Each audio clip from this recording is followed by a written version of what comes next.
Hello dears, നമ്മൾ ഇന്നൊരു blouse embroidery design ആട്ടോ ചെയ്ത് കൊടുക്കുന്നത്. സ്ലീവിലാണ് നമുക്ക് ഈ ഒരു ഡിസൈൻ വരുന്നത്. ടിഷ്യൂൻ്റെ ഫാബ്രിക്കാണ് എടുത്തിട്ടുള്ളത്.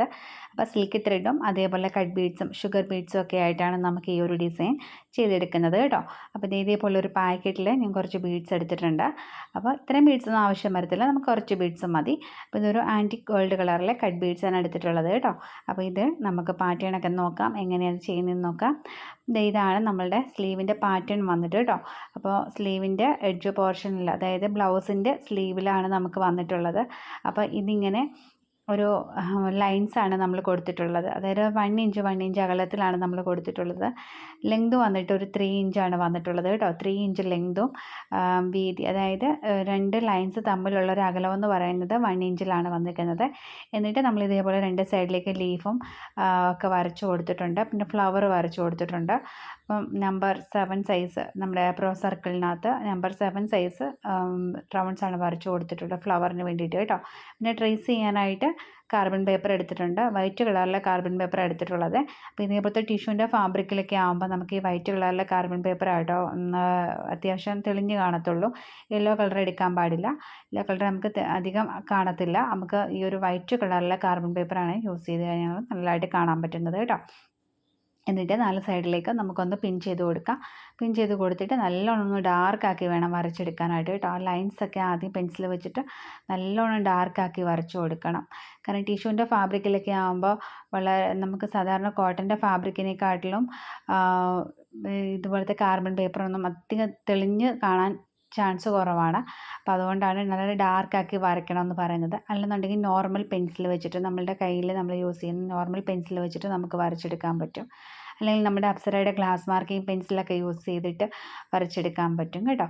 അപ്പോൾ ഇതുപോലെ വീഡിയോ ഒക്കെ എടുക്കുകയാണെന്നുണ്ടെങ്കിൽ നമുക്കിത് തെളിഞ്ഞ് കാണാനായിട്ട് ഇത്തിരി ബുദ്ധിമുട്ടായിരിക്കും. നമുക്ക് വെളിച്ചമെല്ലാം കൂടെ വരുമ്പോഴത്തേനും കാണാൻ ഇത്തിരി ബുദ്ധിമുട്ടായിരിക്കും. 2 സൈഡിലേക്കും ലീഫും സ്റ്റെംസും അതേപോലെ തന്നെ ഫ്ലവറും ഒക്കെ നമ്മൾ നല്ലോണം ഡാർക്കാക്കി തന്നെ വരച്ചു കൊടുക്കുക. പ്രോ സർക്കിൾ യൂസ് ചെയ്തുകൊണ്ട് തന്നെ റൗണ്ട്സ് വരയ്ക്കാനായിട്ട് ശ്രദ്ധിക്കുക കേട്ടോ. ഇല്ലെന്നുണ്ടെങ്കിൽ റൗണ്ട്സൊക്കെ അങ്ങോട്ടും ഇങ്ങോട്ടും ചരിഞ്ഞു പോകാനുള്ള ചാൻസ് ഉണ്ട്. അപ്പം ഞാനിത് വരച്ച് കഴിഞ്ഞ് നമ്മൾ നല്ലോണം ട്രേസ് ആയിട്ട് കിട്ടിയിട്ടുണ്ട്. അപ്പോൾ എനിക്ക് നല്ലതായിട്ട് കാണാൻ പറ്റുന്നുണ്ട്. അതേ കണ്ടോ, നിങ്ങൾക്ക് ചെറുതായിട്ടേ കാണാൻ പറ്റുള്ളൂ എന്ന് തോന്നുന്നു. ഇതുപോലെ ആയിരിക്കും വരുന്നത് കേട്ടോ. ഇനി നമുക്ക് ഒന്നും കൂടെ തെളിയിച്ച് കാണണമെന്നൊക്കെ ഉണ്ടെങ്കിൽ ഒന്ന് പെൻസിൽ വെച്ചിട്ട് നമ്മുടെ നോർമൽ പെൻസിൽ വെച്ചിട്ട് ഒന്ന് മാർക്കിങ് ചെയ്ത് കൊടുത്താൽ മതിയാവും കേട്ടോ. അപ്പോൾ ഇതിനെ എങ്ങനെയാണ് ചെയ്യണമെന്ന് നോക്കാം. അപ്പോൾ ആദ്യം നമുക്ക് ലൈൻസൊക്കെ ഒന്ന് ചെയ്ത് കൊടുക്കാം. നമ്മൾ ഒരു 3 ഇഞ്ചിൽ ലൈൻസ് വരച്ച് കൊടുത്തിട്ടുണ്ടായിരുന്നല്ലോ. അപ്പോൾ ആ ലൈൻസൊക്കെ നമുക്ക് ഇതേപോലെ ചെയ്ത് കൊടുക്കാം. അപ്പോൾ അതിന് മുമ്പ് നമ്മൾ ഓരോ ലൈൻസിനകത്തും ഇതേപോലെ കുറച്ച് ലോക്ക് സ്റ്റിച്ച് ചെയ്ത് കൊടുക്കണം. അതായത് ഇങ്ങനെ റണ്ണിങ് സ്റ്റിച്ച് പോലെ ജസ്റ്റ് ഇങ്ങനെ ചെയ്ത് കൊടുക്കുക. അത് എന്തിനാണെന്ന് വെച്ച് കഴിഞ്ഞാൽ നമ്മളിപ്പോൾ നോർമൽ നീഡിലല്ലേ ബീഡ്സ് വർക്ക് ചെയ്യുന്നത്. അപ്പോൾ ഇത് അഴിഞ്ഞു പോകരുത്. ആദ്യത്തെ ബീഡ്സ് നമുക്ക് അഴിഞ്ഞു പോകാൻ പാടില്ല. അപ്പോൾ അതുകൊണ്ട് നമ്മൾ ആദ്യം നമുക്ക് കുറച്ച് കെട്ടിയിട്ട് കൊടുക്കേണ്ട ആവശ്യമുണ്ട്. അപ്പോൾ അതങ്ങനെ ചെയ്ത് കൊടുക്കുക കേട്ടോ. അപ്പോൾ ആദ്യം ഒരു ബീഡ് ചെയ്ത് കൊടുത്തു. അതിൻ്റെ ബാക്കിലേക്ക് വേണം നമ്മൾ അടുത്ത ബീഡ്സ് ഫില്ല് ചെയ്ത് കൊടുക്കാനായിട്ട്. പിന്നെ കുറച്ച് മുമ്പിലേക്ക് നീക്കിയിട്ട് വേണം ത്രെഡ് എടുക്കാനായിട്ട്. എന്നിട്ട് ബാക്ക് സ്റ്റിച്ച് രീതിയിലാണ്, അതുകൊണ്ടാണ് ബാക്കിലേക്ക് നമ്മൾ ഈ ഒരു നീഡിലും ത്രെഡും ഇറക്കി കൊടുക്കുന്നത്. കുറച്ച് മുൻപിലേക്ക് നീക്കിയിട്ട് ത്രെഡ് എടുത്തു. വീണ്ടും ആ ഒരു ബീഡ്സിൻ്റെ അരികത്തേക്ക് കുത്തി കൊടുക്കുക. അപ്പോൾ ഈ ഒരു ബാക്ക് സ്റ്റിച്ച് രീതിയിൽ ചെയ്തെങ്കിലാണ് നമുക്ക് നീറ്റായിട്ട് നമ്മുടെ ഈ ഒരു ബീഡ്സ് വർക്ക് നമുക്ക് കിട്ടത്തുള്ളൂ കേട്ടോ. 2 or 3 ബീഡ്സ് വെച്ച് ഒരുമിച്ച് ചെയ്യുവാണെന്നുണ്ടെങ്കിൽ ഈ ഫ്രെയിമിൽ നിന്നൊക്കെ ഊരി മാറ്റുന്ന സമയത്തെ നമ്മളുടെ ഈ ഒരു ബീഡ്സുകളൊക്കെ ഇങ്ങനെ തൂങ്ങിക്കിടക്കും. അല്ലെങ്കിൽ ലോക്കിടാതൊക്കെ എടുത്തു കഴിഞ്ഞാൽ അങ്ങനെയുള്ള പ്രശ്നങ്ങളൊക്കെ ഉണ്ടാവുമേ. അപ്പോൾ അതുകൊണ്ട് നിങ്ങൾ ചെയ്യുമ്പോൾ ഉണ്ടല്ലോ, നിങ്ങൾ ഓരോ ബീഡ്സായിട്ട് തന്നെ ചെയ്യാനായിട്ട് മാക്സിമം ശ്രദ്ധിക്കുക കേട്ടോ. എങ്കിലേ പെർഫെക്റ്റായിട്ട് നമുക്ക് കിട്ടത്തുള്ളൂ. അപ്പോൾ ഇതേപോലെ നമുക്ക് ഓരോ ബീഡ്സായിട്ട് നമുക്ക് ചെയ്ത് കൊടുത്തതിന് ശേഷം ഒന്നുകൂടെ ലോക്ക് വേണമെങ്കിൽ നമുക്കിതിനകത്തൂടെ നീഡിലും ത്രെഡും കയറ്റിയാക്കി ഒന്ന് ലോക്കിട്ട് കൊടുക്കാവുന്നതാണ് കേട്ടോ. അപ്പോൾ അത് ആ ഒരു ലെയർ ഞാൻ കംപ്ലീറ്റ് ആക്കി ചെയ്ത് കൊടുത്തിട്ടുണ്ട്. അപ്പം ഞാൻ കുറച്ചൊക്കെ ഈ ഒരു ഭാഗമൊക്കെ ഞാൻ നോർമൽ നീഡിൽ ചെയ്തിട്ട് പിന്നെ ഞാൻ ബാക്കിയെല്ലാം ആരി നീഡിലാട്ടോ ചെയ്ത് കൊടുത്തത്. കാരണം ആരി നീഡിലാകുമ്പോൾ കുറച്ചുകൂടെ നമുക്ക് സ്പീഡ് കിട്ടും, പെട്ടെന്ന് ചെയ്തെടുക്കാനായിട്ട് പറ്റും. ഇപ്പം നോർമൽ നീഡിൽ ബിഗിനേഴ്സൊക്കെ ആകുമ്പോൾ നോർമൽ നീഡിലല്ലേ ചെയ്ത് പഠിക്കുന്നത്. അതുകൊണ്ടാണ് ഞാൻ അങ്ങനെ കാണിച്ചു തന്നത് കേട്ടോ. അപ്പം ഇത് നമുക്ക് ഫ്ലവർ ചെയ്ത് കൊടുക്കാം. ഫ്ലവർ ചെയ്ത് കൊടുക്കാനായിട്ട് സെൻറ്ററിൽ ഞാനൊരു ഡോട്ട്സ് ഇട്ട് കൊടുത്തിട്ടുണ്ട്. അപ്പോൾ ഡോട്ട്സിൻ്റെ അരികത്തൂടെ വേണം നമ്മൾ ഈ ഒരു ഫ്ലവർ ചെയ്തെടുക്കാനായിട്ട് കേട്ടോ. ലേസി ഡേസി ഫ്ലവറാണ് കേട്ടോ നമ്മൾ ചെയ്ത് കൊടുക്കുന്നത്. അപ്പോൾ അതൊരു 4 സൈഡിലേക്ക് നമ്മൾ ഈ ഒരു പെറ്റൽസ് ചെയ്ത് കൊടുക്കുക കേട്ടോ ചെയ്ത് കൊടുക്കുന്നത്. പിന്നെ ഇതൊരു കസ്റ്റമൈസ്ഡ് വർക്കാണ് കേട്ടോ. ട്രിവാൻഡ്രത്തുള്ള ഒരു കസ്റ്റമറിന് വേണ്ടിയിട്ട് ഞാൻ ചെയ്തിട്ടുള്ളൊരു വർക്കാണ് കേട്ടോ. അപ്പോൾ ഇത് ബ്ലൗസിൻ്റെ സ്ലീവ് ഡിസൈനാണ് വന്നിട്ടുള്ളത്. അതുപോലെ നെക്കും ഫ്രണ്ട് നെക്കും ബാക്ക് നെക്കും വരുന്നുണ്ട്. അപ്പോൾ അത് ഞാൻ അടുത്ത വീഡിയോയിൽ അടുത്ത ക്ലാസ്സിൽ കാണിച്ചു തരാം കേട്ടോ. അപ്പോൾ ഇത് ഇങ്ങനെ നമ്മൾ ചെയ്ത് കൊടുക്കുക. ഫ്ലവർ 4 സൈഡിലേക്കും പെറ്റൽസ് മാത്രമായിട്ട് ചെയ്ത് കൊടുക്കുക കേട്ടോ.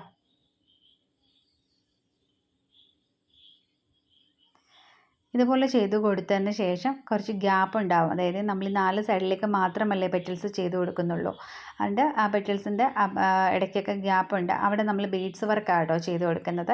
അപ്പം നമുക്ക് ആ ഒരു ലൈൻ വരച്ച് കൊടുത്തതിനകത്ത് നമുക്ക് ലീഫും കുറച്ച് സ്റ്റെംസ് കുറച്ച് എന്താ പറയുക പെറ്റൽസ് പോലൊക്കെ നമുക്ക് ചെയ്ത് കൊടുക്കാനുണ്ട്. നമുക്ക് അത് ചെയ്ത് കൊടുത്തതിന് ശേഷം നമുക്ക് ഈ ഒരു ഫ്ലവറിൻ്റെ സൈഡിലൊക്കെ ഇപ്പോൾ കണ്ടോ 1-2 സ്ഥലത്ത് ഗ്യാപ്പ് വന്നിട്ടുണ്ട്. അപ്പോൾ ആ ഒരു ഗ്യാപ്പ് പോർഷൻ നമുക്ക് ഫില്ല് ചെയ്ത് കൊടുക്കാം. ഇത് കംപ്ലീറ്റ് ആക്കി കൊടുത്തതിന് ശേഷം ലാസ്റ്റ് ചെയ്താൽ മതിയാവും.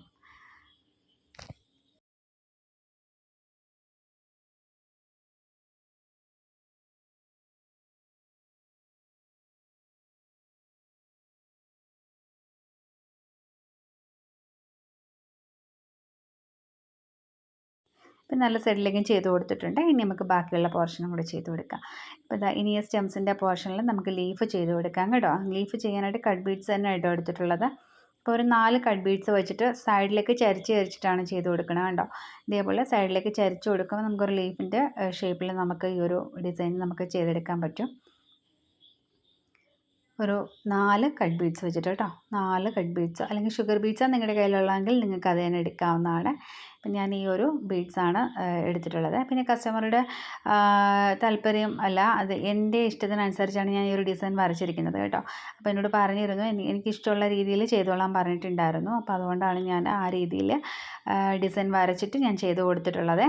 അപ്പോൾ എൻ്റെ ഇതിന് വേണ്ടിയിട്ട് എൻ്റെ ഇഷ്ടത്തിനനുസരിച്ച് മാത്രമാണ് ഈ ഒരു ഡിസൈൻ തന്നെ ഞാൻ ചെയ്തിരിക്കുന്നത്. അപ്പോൾ ഇതേപോലെ ലീഫ് 2 സൈഡിലേക്കും നമ്മൾ ചെയ്ത് കൊടുത്തിട്ട് പിന്നെ നമുക്ക് ഇതിൻ്റെ ഇടയ്ക്ക് 2 സൈഡിലേക്കും പെറ്റൽസ് ചെയ്ത് കൊടുക്കണം. അതായത് ഈ ഒരു എന്താ പറയുക റൗണ്ട് ബീഡ്സും ഒരു 4 ഷുഗർ ബീഡ്സും കൂടെ അപ്പുറം ഇപ്പുറം ഒക്കെ ആയിട്ട് ഒന്ന് ചെയ്ത് കൊടുക്കുക. വളരെ എളുപ്പത്തിൽ നമുക്ക് ചെയ്തെടുക്കാൻ പറ്റും കേട്ടോ. അപ്പോൾ അര നീഡിൽ ചെയ്യാനൊക്കെ അറിയാവുന്നവർക്ക് ഉണ്ടെങ്കിൽ ഇത്ര സ്പീഡായിട്ട് നമുക്ക് ചെയ്യാനായിട്ട് പറ്റും കേട്ടോ. അപ്പോൾ കണ്ടോ ഇത് രണ്ടും നമ്മൾ ചെയ്ത് കൊടുക്കുക. ഇനി അടുത്തതിൽ നമ്മൾ വരുമ്പോൾ ലീഫ് പെറ്റൽസ് ചെയ്ത് കൊടുക്കുക. പിന്നെ വീണ്ടും 2 സൈഡിലേക്കും സ്റ്റിക്ക് പോലെ ചെയ്ത് കൊടുക്കുക. അതിന് ശേഷം ആ ഫ്ലവറിൻ്റെ ഇടയ്ക്കുള്ള ഗ്യാപ്പ് വശത്ത് ഒരു 4 അല്ലെങ്കിൽ 3 കട്ട് ബീഡ്സും ഒരു റൗണ്ട് ബീഡും കൂടി ഫില്ല് ചെയ്ത് കൊടുക്കുക 4 സൈഡിലേക്ക്. അതായത് ആ ഗ്യാപ്പുള്ള വശത്ത് കേട്ടോ, അവിടെ ഫില്ല് ചെയ്ത് കൊടുത്താൽ മതി. ഒരു 3 കട്ട് ബീഡും ഒരു റൗണ്ട് ബീഡ്സും കേട്ടോ. ഇത്രയും തന്നെ ചെയ്ത് കൊടുത്തതിന് ശേഷം നമുക്ക് പിന്നെ ഫൈനൽ ലുക്ക് എങ്ങനെയാണെന്ന് നോക്കാം. അപ്പോൾ ഇതൊരു ഞാൻ പറഞ്ഞില്ല ബ്ലൗസിൻ്റെ സ്ലീവ് ഡിസൈൻ ആയതുകൊണ്ട് ഇത് സെറ്റും മുണ്ടിൻ്റെയും കൂടെ ഇടാൻ വേണ്ടിയിട്ടുള്ള ഒരു ബ്ലൗസാണ്. ടിഷ്യൂൻ്റെ തന്നെ ഫാബ്രിക്കാണ് കേട്ടോ. അപ്പോൾ ഫാബ്രിക്കും ഞാൻ തന്നെയാണ് എടുത്തത്. അപ്പോൾ കസ്റ്റമർ നമ്മളുടെ ഇഷ്ടത്തിനനുസരിച്ച് ചെയ്തോളാൻ പറഞ്ഞിട്ടാണ് നമ്മൾ ഈ ഒരു ഡിസൈൻ ചെയ്യുന്നത് കേട്ടോ. അപ്പോൾ നിങ്ങൾക്ക് ഇഷ്ടമായിട്ടുണ്ടെങ്കിൽ നിങ്ങൾ തീർച്ചയായിട്ടും കമൻസ് ഒക്കെ ഇടണം കേട്ടോ. അപ്പോൾ ഇനി സെൻറ്ററിലായിട്ട് ഇതേപോലെ ഒരു ബീഡ്സും കൂടെ ഫില്ല് ചെയ്ത് കൊടുത്ത് കഴിഞ്ഞാൽ നമ്മുടെ ഫ്ലവറിൻ്റെ വർക്ക് ഇത് കഴിഞ്ഞു. ഇനി ബാക്കിയുള്ള വശം കൂടെ നമുക്കൊന്ന് ചെയ്തിട്ട് നോക്കാം. ഞാൻ ഇത്രയും ഭാഗം ചെയ്ത് കൊടുത്തിട്ടുണ്ട് കേട്ടോ. ഇനി ഇത് നമുക്ക് കംപ്ലീറ്റ് ആയിട്ട് ചെയ്ത് കൊടുക്കണം. പിന്നെ താഴെ നമ്മൾ കുറച്ച് ഗ്യാപ്പ് കൊടുത്തിട്ടുണ്ട്, അത് മടക്കി അടിക്കാനാണ്. അപ്പം ഞാൻ തുണിയിൽ വർക്ക് ചെയ്തിട്ട് അങ്ങനെ അയച്ചു കൊടുക്കുക കേട്ടോ ചെയ്യുന്നത്. അപ്പോൾ അതുകൊണ്ട് സ്റ്റിച്ചിങ് ഒക്കെ അവർ തന്നെയാണ് ചെയ്യുന്നത്. നമ്മൾ സ്റ്റിച്ചൊന്നും ചെയ്ത് കൊടുക്കുന്നില്ല, നമ്മളിങ്ങനെ ചെയ്തിട്ട് അങ്ങനെ അയച്ചു കൊടുക്കുക കേട്ടോ ചെയ്തിരിക്കുന്നത്. അപ്പോൾ ഫൈനൽ ലുക്ക് ഇതാ ഇങ്ങനെയായിട്ടോ വരുന്നത്. അപ്പോൾ ഇഷ്ടമായെങ്കിൽ തീർച്ചയായിട്ടും കമൻസ് ഒക്കെ അറിയിക്കുക. അപ്പോൾ ഇതേപോലുള്ള വർക്കൊക്കെ ചെയ്യാൻ താല്പര്യമുള്ളവർ തീർച്ചയായിട്ടും ചെയ്ത് നോക്കുക. അപ്പോൾ ഫീഡ്ബാക്കുകളൊക്കെ അറിയിക്കുക. അതുപോലെ കൂട്ടുകാർക്കൊക്കെ ഷെയർ ചെയ്ത് കൊടുക്കുക. അപ്പോൾ ഇതേപോലുള്ള വീഡിയോസൊക്കെ ഇഷ്ടമുള്ള ആൾക്കാരുണ്ടാവുമല്ലോ, ചെയ്യാനൊക്കെ ആഗ്രഹമുള്ളവരൊക്കെ ഉണ്ടാവുമല്ലോ, അപ്പോൾ അവർക്കൊക്കെ ഷെയർ ചെയ്ത് കൊടുക്കുക കേട്ടോ. അപ്പോൾ നമുക്ക് വീണ്ടും നല്ല വീഡിയോസൊക്കെ ആയിട്ട് വീണ്ടും കാണാം. താങ്ക്